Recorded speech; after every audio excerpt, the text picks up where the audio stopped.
what it is, YouTube world. I can't believe after 5 years, I'm actually saying this, that Floyd Mayweather and Manny Pacquiao are finally fighting May 2nd, 2015. And the news broke yesterday. A lot of us knew it was coming, even though there were people doubting it and debating whether or not this was really going to happen. A lot of the insiders were telling us just things that we were kind of already, knowing anyway, but it was just the reality of it, the actual announcement that we were all waiting for, and it broke yesterday off of Floyd's the Shots app.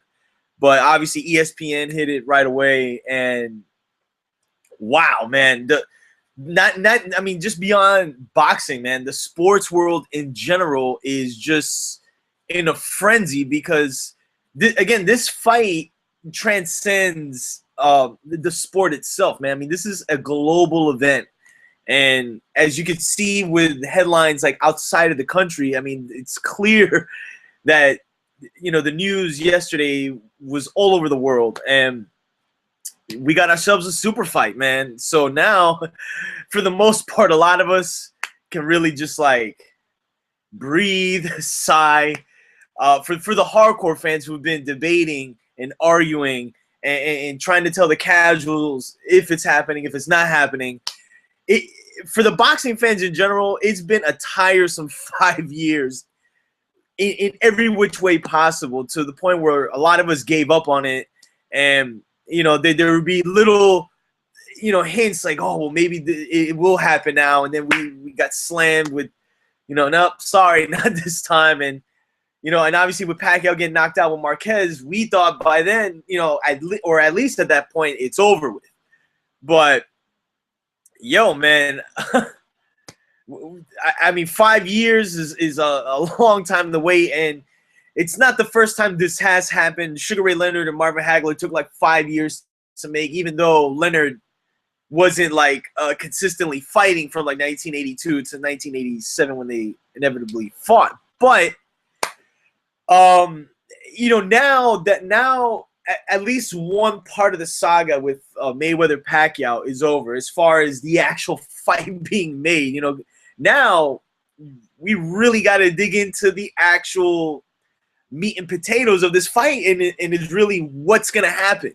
Now, Vegas, as expected, has Floyd like a 2.5 or 3-1 favorite. And the way they measured it out was like Floyd has like a 75% chance of winning this fight.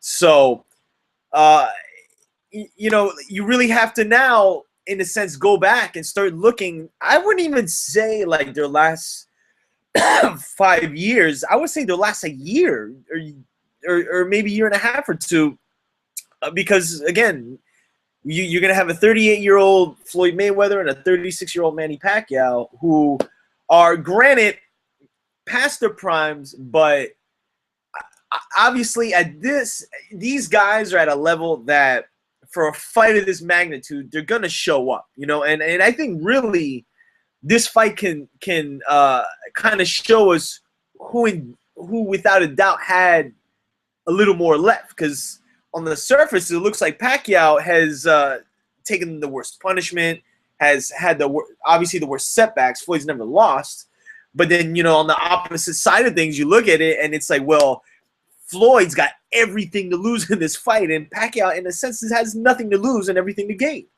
So, I mean, that's an intangible that could play a part in the lead up to the fight and really the prep of the fight. But we all know Floyd, regardless of the situation, man, comes to fight, he's always ready. So I don't think anybody should expect Floyd to kind of have like cold feet per se, but I'm still like, it's still ringing in my head, and I don't know if it's sunk in that this fight is actually finally happening. And the news that we've gotten so far, I mean, really little, but the hotels at the MGM Grand have been sold out, done within 15 minutes.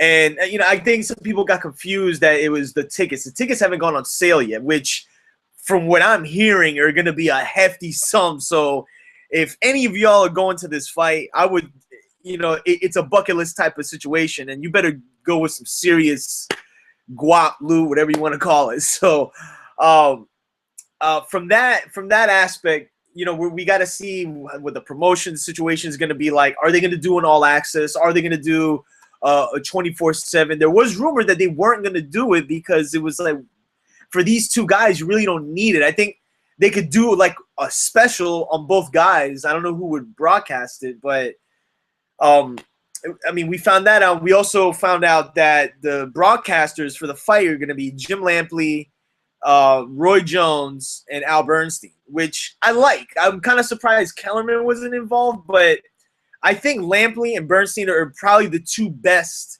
as far as just having the clout of calling the fight. And, there's going to be people who don't like Jim Lampley and things of that nature. And I know he's I guess, in a sense, HBO's side attraction as far as to kind of like add excitement to the telecast. But like, I understand where people come from, where they, there's bias and obviously the things that he said about Mayweather in the past. And, I know some people feel a certain way about Lampley, but again, the guy's been doing this for over 30-something years, and I mean, it's only right that he would get to call this fight. And Bernstein as well, man. I mean, he's been a mainstay in the sport as far as broadcasting for this. Again, this probably a little more or same amount of time as Lampley's been on HBO, or maybe a little before.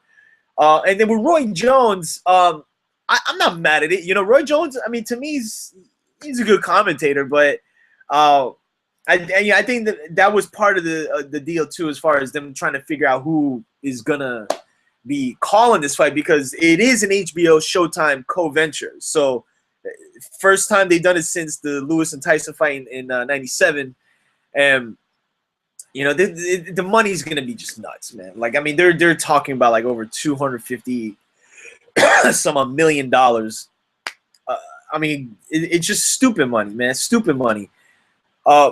So, we got a hell of a roller coaster for the next couple of months, man, because I think from now till May 2nd, and here's the crazy thing.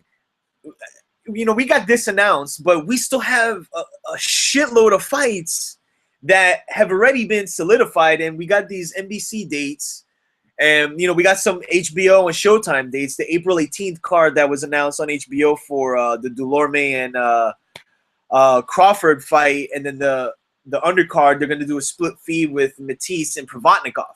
So, I mean, that's one card. And then you got, like I said, the NBC cards. We got Golovkin, actually, as I'm recording this in a couple hours, in Monte Carlo. And, there's just a lot going on in the sport. And I think with this fight, man, it really, in a sense, I don't want to say legitimizes it, but it makes boxing relevant in the casual world of sports. Because, again, man, this fight is just a global event, man. So I'm excited, man. I mean, I really can't wait. I already talked to a few people as far as how we're going to set up this whole fight party and figure out where we're going to go, what are we going to do. And, and like I said, man, it's an event. It's an event, and it's for a lot of the younger fans. They've never experienced a super fight of this magnitude. Now, De La Hoya and Trinidad was a big fight.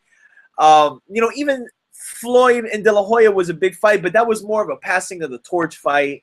And Trinidad De La Hoya was just two young prime bucks, undefeated, going at it, which is still big. But when you talk about global, or I should say, like, when you look at the stature of both of Mayweather and a Pacquiao, man, it's on global levels, man.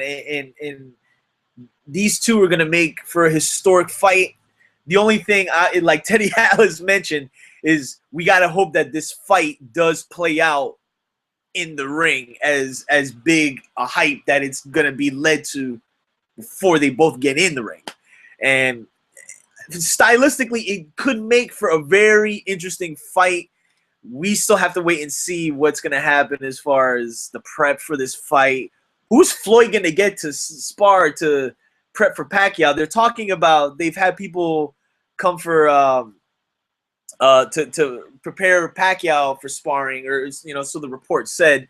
But that's going to be another interesting situation. I mean, you can't really just get just your ordinary fast southpaw, because well, Pacquiao is kind of a tough guy to imitate in a sense as far as how he attacks. But again, both guys are going to be ready. I can't wait. This is going to be really crazy, and it's finally happening. And I think also too, man, like I think it's kind of like a chapter ending in the sport, like we're as far as generations are concerned. I think it's weird in a way where indirectly this fight kind of ushers in the new generation of the sport, where it's like we've been hanging on pins and needles, waiting for this fight to be made. And even more so now, as these guys are at like the twilight of their careers, is like it's almost like I said, like an opening to the new generation to kind of take over from Floyd and Manny leaving the sport, obviously within the next year or two. So, well, obviously I'll be reporting.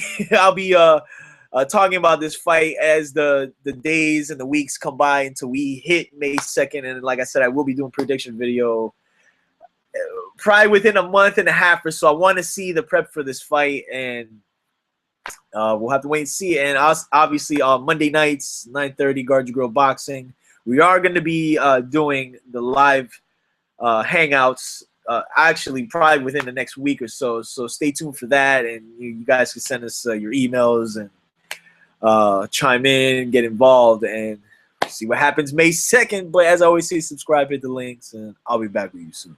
Peace.